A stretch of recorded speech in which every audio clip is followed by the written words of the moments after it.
adara rabbi isiniif jechuu barbaadu hundumti keessan iyyuu koomentii maamee irra deemaati dhaabbadhu dhiisi jedhaani bakka sa'aatii kana keessatti obboleessis argee jennaan mucaa hin ajjeesaani bakka obboleettiinis hin ajjeesti na karaa keenya irra dhaabbattee kan baqadhee dhufe amma kara mana aadaadhaa kiyya kan hin dhufe jechaadha isa baqannaadha bakka kunoo dhufee jira waan ta'eef naa gabaa dhufee jira danaana እግዚአብሔር ይመስገን ምንድነው ግን እየሰራችሁ ያላችሁት እናንተ ማለት እንዴት ቆይ እንዴት ለምን ነው እንደዚህ የሚደረገው ተረጋጋ እስኪ ምን ሆንክ ordoftoota keenya sa'aatii kanatti kan inni jechaa jiru mucaanii akkasechuu hin qabu maameena argee na asfararree deemee naan jechaa jira as biratti jechaadha እና ማሜን ማል ጎቹ እንደንዳሽ ማሜን አከስ yoogode ማሚ ዮሲስ ነው sodaachise iyyuu jechaadha taragaagaati suuta jettee hayyaawaltani jettee seenteeti iyyuu seeraan nu arsabsiisii qabdaa turte akka fardaa tolu taala seenaa hin qabdu bakka ግልዩቲን ነገር ፈልጋለሁ እና በዚህ ሰዓት እንደዚህ ማለት በቃ አላውቅም ከዚህ በኋላ ኢላኑ አንቻጅ ብዙ ነገር አድርገህልኛል ዋን ባይኑፍ ጎቴ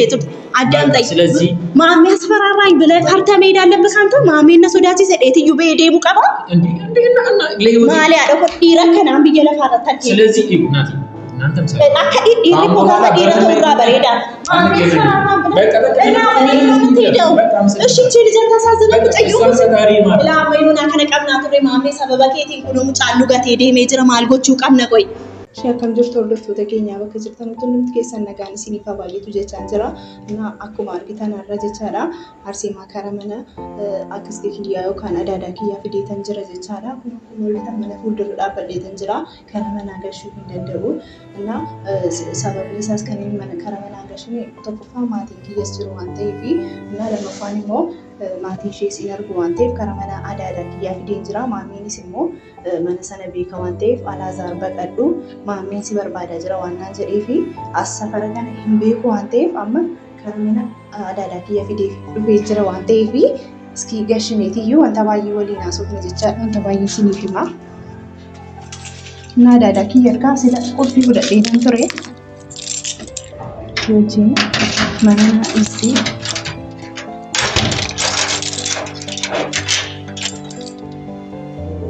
mana raadhiistee deemtee seenii jettee baate waan ta'eef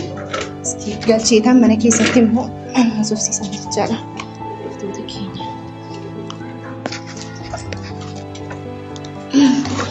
Kan caalaa dhumaa fayyadamu qabdisudha.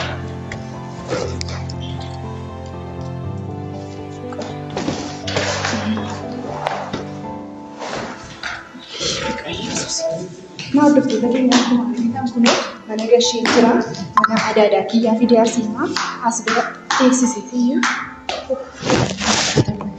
fideela dadhabin jiran iyyuu dhugaa rabbii isiniin jedhanna hordoftoota keenya akkuma argitanii Arseemaas fideetanii kara mana adaadaa kiyyaa fideeta kaa'eetan jira waan ta'eef as teessee as dhufteetiyyuu haboo qottoo hidhee fideen jira akkuma argitanis immoo akkuma dheengadda isiniif himaa turetti Arseemaa mana yaalaarraa nu argatanii jiru sababni isaas maallaqa hin qabdanu jedhanii nu ari'atanii jiru waan ta'eef eeyyee maallaqa hin qabnu sa'aatii kana keessatti immoo mana yaalaa taa'uun ishee hin barbaachisaan jechaadha Arseemaa sababni isaa maalidha amma yoona mucaanii ofitti hin deebinee dhukkubsachaa jirti hedduu baay'ee dhukkubsachaa jirti dhugaa rabbiin isiniin jedha qorichi isheedhaafis kennamee jira jechaadha qorichi sunillee qoricha sanallee aanaan fudhattee mana hakimii keessatti aanaan fudhachuu qabdii turte mana hakimaa keessa rafteetiyyuu fudhachuu qabdii turte garuu sa'aatii sana keessatti nu ari'atanii jiru jechaadha ari'atamuu qabnu turre sababni isaas sa'aatii sanatti qorichi kennameef miti sa'aatii qorichi kenname sanatti mana yaalaa keessaa bahuu qabnu turre jechaadha jarri garuu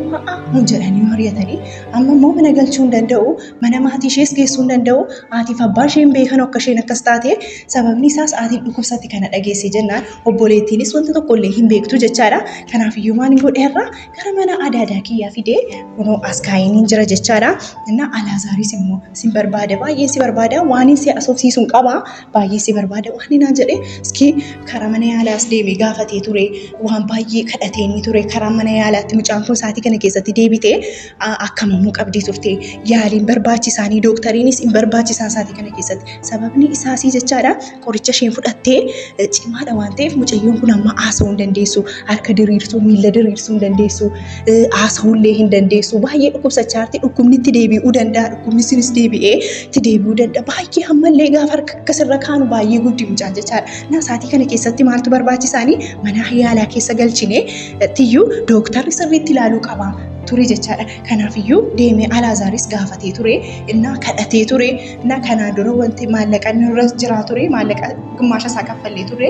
kan nurratti hafee jira, isa sin kaffalle waan ta'eef bahuu qabdu jedhanii nu hariyaanii jiru. Innaa siniif kaffallaatii amma dandeenyu sinii kennina jennaanis didanii jiru waan ta'eef sa'aatii kana keessatti nutis kadhannee dadhabnee baqqaanis dadhabee jirtanii gara mana kiyyaa osoo hin ta'in gara mana adaadaa kiyyaa fidee dhufee asitti boqottoo fidee dhufee jira jechaadha. Homaa gochuu hin danda'uuna. Sa'aatii kana keessatti immoo Alaazaar hedduun si barbaada waan isitti immoo qabanaan jedhee jira waan ta'eef iskiinis gaafa inni dhufu immoo anaaf inni waliin haasofna waan haaraa argite illee maal akka ta'e illee cira isaa hin beeku jechaadha. Maal akka ta'es immoo waliin hubanna jechaadha. Bakka sa'aatii kana keessatti Arseemaa mana maal ta'e mana yaalaa ta'uu qabdi. Homaa gochuu hin danda'amu. Ariyatamnee jirra. Bakka homaa gochuunis hin danda'amu. Aaruus hin qaban. Asitti yoo hin danda'e ta'ee fideetan asitti kunuunsaan jedhee fidee dhufeetan jira jechaadha. Iskii gaafa Alaazaar dhufu immoo isa wajjin immoo waliin haasofna. Maal akka barbaachisuuf isa wajjin nan haasaa jechaadha. Bakka akkas gochuu wayyee jechaadha hordoftoota keenya. Bakka mucaan amma sa'aatii kana keessa baay'ee nama gaddisiiste jechaadha. Homaa gochuu hin danda'amu. Akkasitti haftu nama tullee jechaadha. Akkas ol qabee akkas gochuu danda'a mucaan.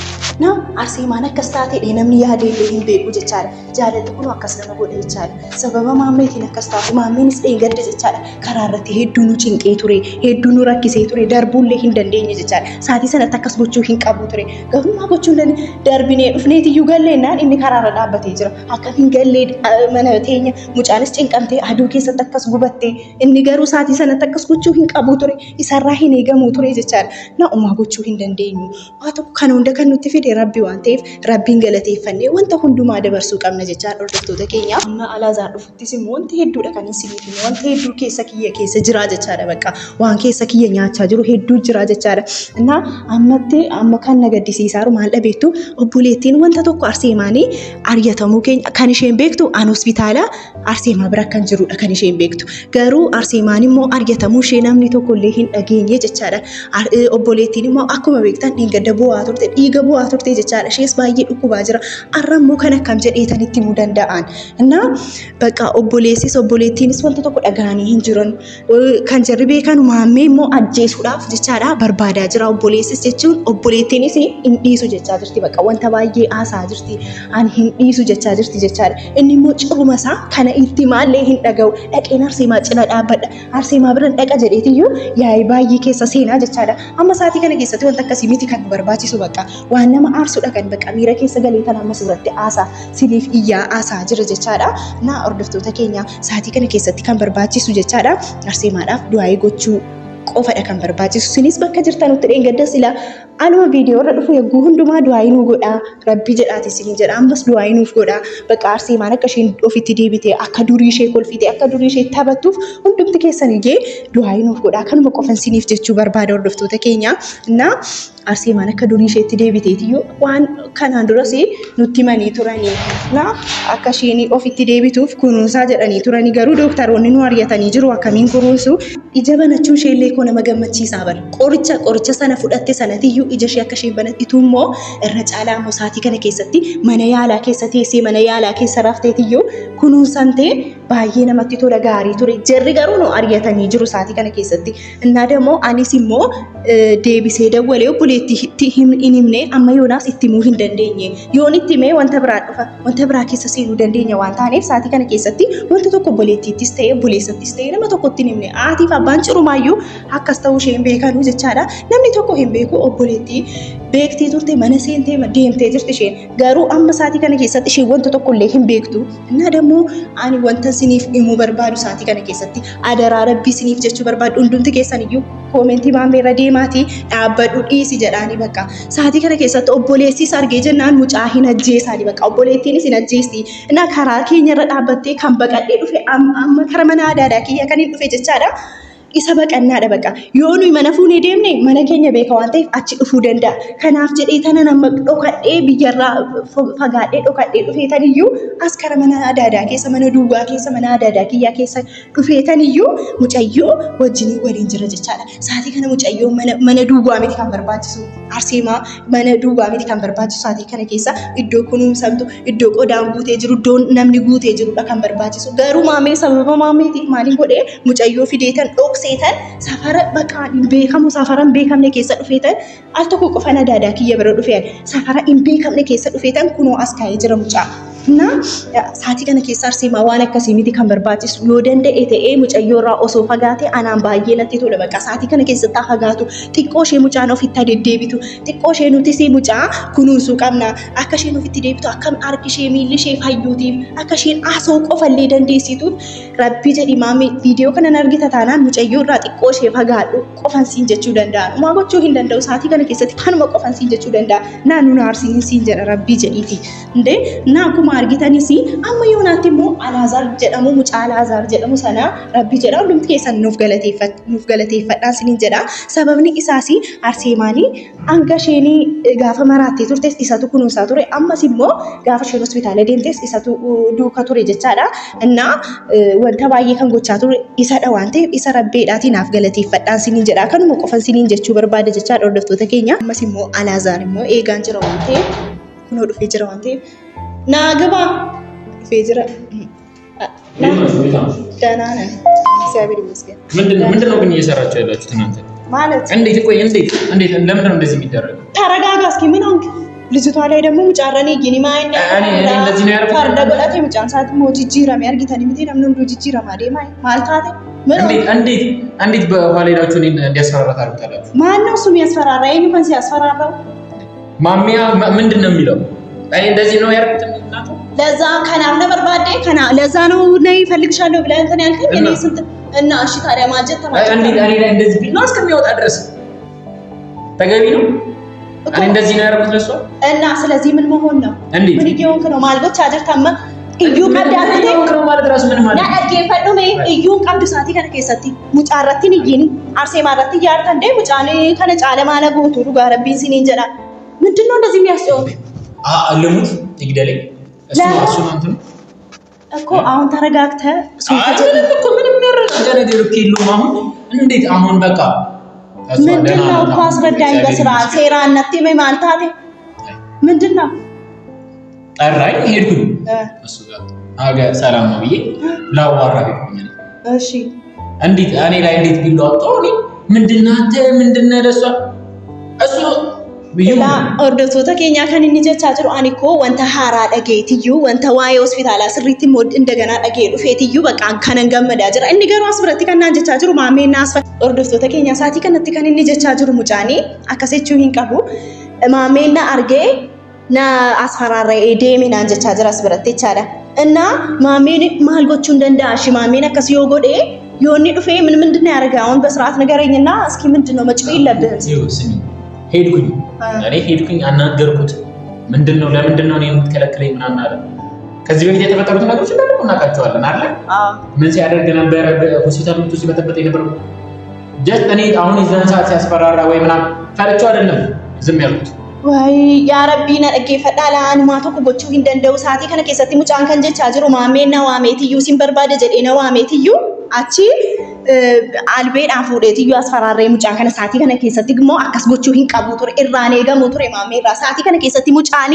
አርሴማ ብረዳ ከኔ ላባቴ ማለ ማልጎድ ማሜ ማፈከስ ጎታን አኒ መራቹን ቀባይ ቆይ እኔ ማበድ አለብኝ እንዴ በዚህ ሰዓት ቆይ እና አመራቹ ሂን ቀቡ በቃ ማልጎቹን ቀባል እስኪ አመሳት ከነ ከሰቲ ምንድነው ታዲያ አንተ ደግሞ ደፈረስ እየጋለክ መጣ ምትጫው ልጅ ታዲያ እና አካአሪ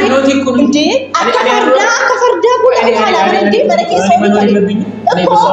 እሷ ነው አይደል እሷ ተጎዳች አለ ሆስፒታል ውስጥ እንኳን አለቀ እኮ እሱ ማቃለ እናመሰግናለን ከዛው እኔ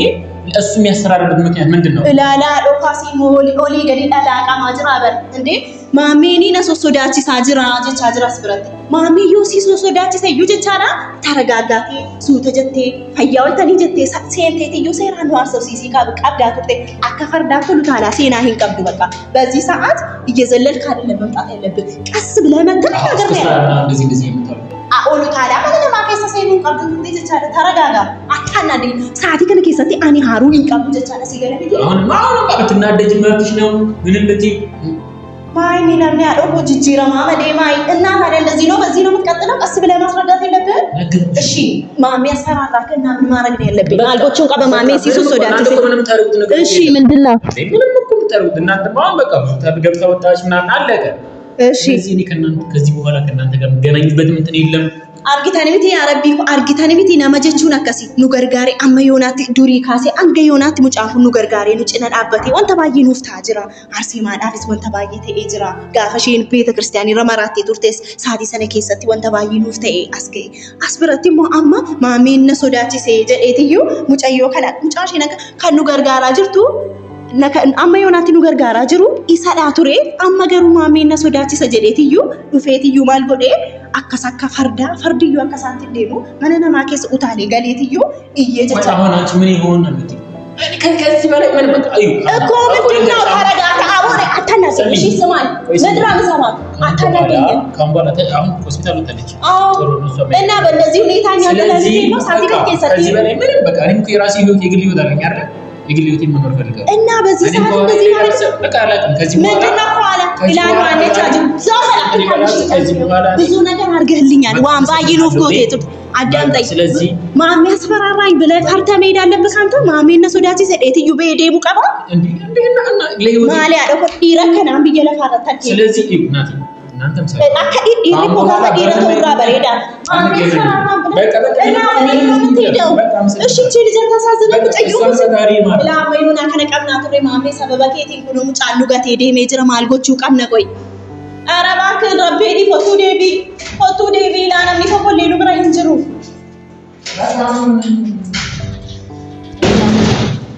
ኩኑ ሙጫሉ ጋር ሄደ ሜጅራ ሽማሎቹ ጋር ሳቲ ከነ ከሰተ ኢሳቱና ዱካ ቱራ ጅራ ቱሪ እንዲ ጅራ ጀዴታን ሊዋን ባዬ ወሊና ሶዲ ዋን ባዬ ወሌ ወጅን ታኔትዮ አመም ማስብረትኒ ነገት ሄደ ሙሂን ቀቡ ቱሪ ኦርዶፍቶታ ኬኛና ሳቲ ከነ ከሰተ ከስታ ጀዴ ወንቶ ተኮሌ ያዴ እንዴ ወዱ ጋረቢ እና ኑጋቴ ዴሙ ሂንቀቡ ሳቲ ከነ ከሰተ አርሴ ማነ ከስታቴ ዴሙ ማሜ ሰብ ማልጎቹ ቀምነ ቆይ ማሜ ከነ ማሊም ጎቹ ቀበል እንዴ ሰበኩኖ ሙጫ ሶሶዳቲ ሴኒ ሙጫን ሁሉ ኑጋቴ ዴቤ ለሙስን ብረሂን ገዋኒ አንጅሬኛ ከየ ጅራቹ በርባዳ ማሜን አልቤ ቀበቴ ነሶዳቲ ሴጅራ ከናፉ ዴሙ በርባዳ ዴ ኑጋቴ ዴሜ ጅራ እሺ ሳቲ ከነ ከሰቲ ሞሰቱ ጅራ ቦሌቲ ሊንጅርቱ ቢቲ ሳቱ ጅራ ጀዴታን ዩባኒ ገመዴ ቱሬ እንዲ ዴሜ ጅራ እሺ ማልጎቹን ቀባን ቱሬ እሺ ማሊን ጎዳን እሺ ማሜ ማልጎቹን ቀባ ማፈከስ ጎታ እሺ ዱርሴ ሲቲ ሜንቱሬ ሚቲ ዲሲ ሙጫ ከነ ኮቱቲ ጭነተ ኮቱ ሙጫ ጅንተ ሲቲ ሜንቱሬ ሚቲ እና ሙጫ መጭነ ጅሩ ከና ማፈርያቴ ማሰሶዳችስቴ ሙጫኔ ዲራ ተውሻማ ዲሩማ ሳገር ሲሱ ቀባቱሪ ሙጫን ኩን ሞፊን ጫኔ ቻዳ ከስተው ሂን ቀቡቱሪ ማሜ ሶዳቴ ዩ ማሜና ሶዳቲ ሰዴት ዩ ኩን ዲራ ሚቲ ቻዳ በሄዴሚ ከናፎር ዶፍቶ ተከኛ አማስ ብረቲ ባየ ደደቤ ጅራ ለቤን ኪየስ ደደቤ ጅራ ጀቻዳ ባየ በቆቹ ዩ ነበር ባዳ ጀቻዳ በቃ ነጋቲ በቃ ወተኩ ሲኒን እንጀሏል አን ባየ ነደለን ሲሴራ በቃ ነጋቲ በቃ ጅርታን ቪዲዮ ብራቲ ነው ሙስሊም ዲዩ